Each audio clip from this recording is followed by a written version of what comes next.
மேற்கில் சென்ட்ரு, தெற்கில் சென்ட்ரு பாகம், அந்த பாகத்தில் தான் நீங்கள் படிய ஆரம்பிக்கணும். எந்த மூளைக்கும் போயிடக்கூடாது. கேஜிபி வாஸ்து நேயர்களுக்கு அன்பான வணக்கம். பார்த்தீங்கன்னா முன்னாடி நம்ம மாடிப்படி வெளியே போகிறத பற்றி பேசிகிட்டு இருந்தோம். இப்போ வீட்டினுடைய உள்ள நம்ம மாடிப்படி எங்கே போடலாம் அப்படின்றது மற்ற மக்கள் சில பேர் கேட்பாங்க. ஏன்னா வாடகைக்கு விடக்கூடிய முடியாத ஒரு வீடு பெரிய வீடாக இருந்துச்சுன்னு பார்த்தீங்கன்னா அவங்களுக்கு 2 ஃப்ளோரும் தேவைப்படும். அப்போ வரும்போது பார்த்தீங்கன்னா நம்ம முக்கிய இடமா கொடுக்கறது பார்த்தீங்கன்னா ஈசானிய மூலையில் போடக்கூடாது சொல்கிறேன். ஈசானிய மூலையில் போடக்கூடாது, அக்னி மூலையிலும் போடக்கூடாது.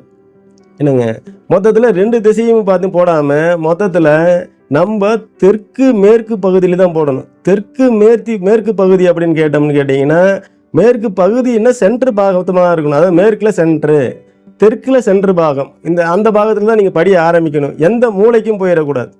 குறிப்பாக போகக்கூடாதையும் சொல்லியிருக்கிறேன், எந்த இடத்துல போடலான்றதையும் சொல்லியிருக்கேன். இப்படி போடும்போதும் வலது கை சுழலாக தான் இருக்கணும். அதாவது கிளாக் வைஸாக தான் இருக்கணும். 2 பக்கமும் உங்களுக்கு கைப்பிடி ஹேண்ட் ரைல்ஸ் இருக்கணும். 2 பக்கமும் கைப்பிடி இருக்கணும்.